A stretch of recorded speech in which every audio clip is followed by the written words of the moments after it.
Well, it's that time of year. Got to keep a close eye on what's going on in the Western Caribbean and the southern Gulf of Mexico. Always the hot spot as we move into October. We had Tropical Storm Gamma form on Friday afternoon. That is sitting right over the Yucatan Peninsula. Pretty healthy looking storm right now. We'll talk more about that in a second. But right on the tail of that, back in the Central Caribbean, another wave that we're going to be watching that will head right up towards the Yucatan and the western area of Cuba.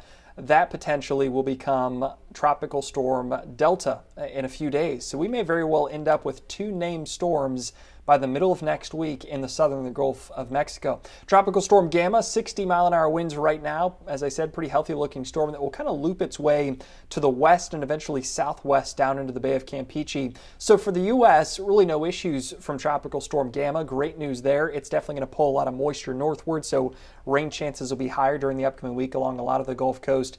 It's really Delta behind that that we'll have to watch as that moves north, and that will head into the central Gulf of Mexico towards next Tuesday, Wednesday, and that's where we get, again, the potential for two named storms in the Gulf this week. That one in long-range models doesn't do a whole lot, kind of gets into the central Gulf and then sits and spins for a few days.